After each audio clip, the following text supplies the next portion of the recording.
এই WhatsApp guys, চলে এসেছি নিউ ব্লগে। শীতম আমি যাচ্ছি ক্যাটারিং এখন সার্ভিসে। তো চলো যেতে যেতে দেখাচ্ছি, ট্রেনে উঠে তারপরে আরো ওখানে ব্লগ আরো কিছু কিছু দেখাবো।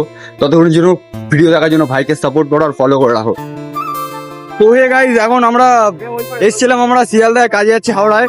তো গাইস আমাদের কাছে টিকিট ছিল না বলে এই পারটায় শিয়ালদা স্টেশন, আর আমরা ওখান থেকে ঠিক করলাম ওই সাইডে উঠে ঘুরে ঘুরে এসেছি, মানে শর্টকাটে চলে এসেছি গাইস। তোমরাও চাইলে যদি শিয়ালদায় টিকিট না কাটতে পারো গাইস, তাহলে তোমরা এরকম চলে আসতে পারো। गजब टोपीबाज आदमी हो। তো আজকের জন্য ভাই এখন মেন রোডে আছি, আবার গিয়ে তোমাদেরকে সবকিছু দেখানোর চেষ্টা করবো।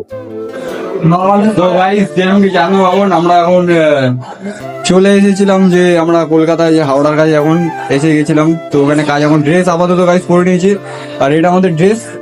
তো এই যে ড্রেস দেখো ভাই। তো আজকে আরো কিছু দেখাবো, থাকো ব্লগে। আর হাওড়ার বাসায় আছি, যদি হাওড়া দিয়ে কেউ দেখে থাকো তো গাইস কমেন্ট করবে নিশ্চয়ই। তো চলো বাই। তো হে গাইস এখন দাঁড়িয়ে গেছে কাউন্টারে, আর আমার বন্ধু দাঁড়িয়েছে সামনে, দেখো মুখ লুকাচ্ছে, লজ্জা পাচ্ছে। তো গাইস ক্যাটারিং কাজ কিছু খারাপ জিনিস না, জাস্ট লজ্জা পাওয়ার কিছুই নেই এতে গাইস, আর লজ্জা গাইস পাওয়ারও কিছুই না। তো চলো গাইস, আজ আপাতত এখন সবাই রায়তায় দাঁড়িয়েছে, এখান থেকে রায়তা দেবো, আর ওটা ভেজ বিরিয়ানি আছে গাইস। এই দুটো জিনিস আমি দাঁড়িয়েছি। আর তো তো হে গাইস, আজকের ক্লিপটা অনেক বড় হয়ে যাবে, তো এখনো ক্লিপগুলো এডিট করিনি। আজকের জন্য এইটুখানি রাখলাম, দেওয়া অবধি খাওয়ার। তো পরের ক্লিপগুলো তোমরা দেখে নেবে। তো আজকের জন্য বাই, লাইক কমেন্ট শেয়ার করে দিন নিশ্চয়ই ভাইকে।